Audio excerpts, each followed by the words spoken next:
मेघालय राज्य में काम करने के लिए किसी वर्क परमिट की आवश्यकता नहीं है।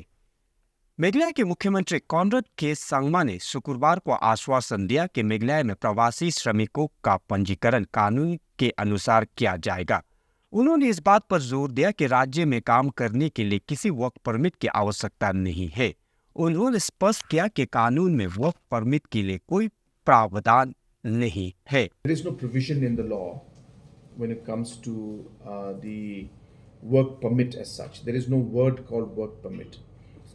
संगमा ने ये बयान खासी छात्र संघ के एक प्रतिनिधिमंडल के साथ बैठक के बाद दिया, जो सरकार के कथित रूप से घुसपैठ विरोधी तंत्र को लागू करने में विफलता के विरोध में प्रवासी श्रमिकों के दस्तावेजों की जांच कर रहा है।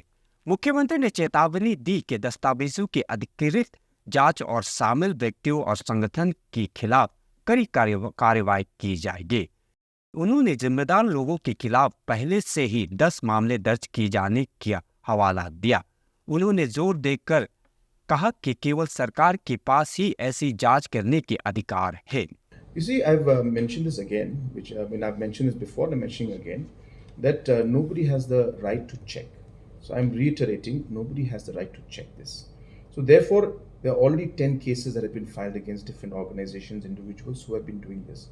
Yesterday in Sora also, very firm action was taken by the police and nothing was allowed.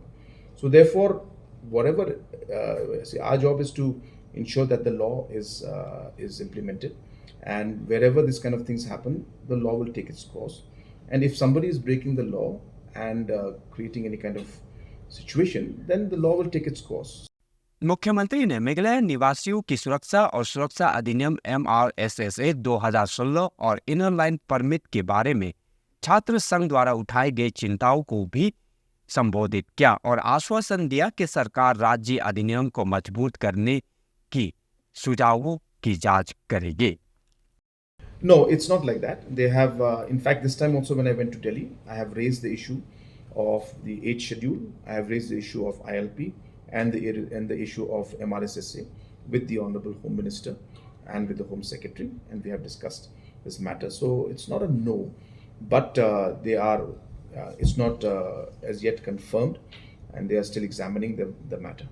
खासी छात्र संघ ने पिछले 12 दिनों में वैध दस्तावेजों की कमी के कारण 2500 से अधिक प्रवासी श्रमिकों को वापस धकेलने का दावा किया और अपनी अभियान को तेज करने की भी बात रखी। हालांकि संगमा ने दोहराया कि किसी को भी इस तरह की जांच करने का अधिकार नहीं है और ऐसी करने वाले लोगों के खिलाफ कानून अपना काम करेगा। मैं वंदना संगमा आपकी अपनी लठवा न्यूज से ऐसे ही जानकारी के लिए बने रहे हमारे साथ।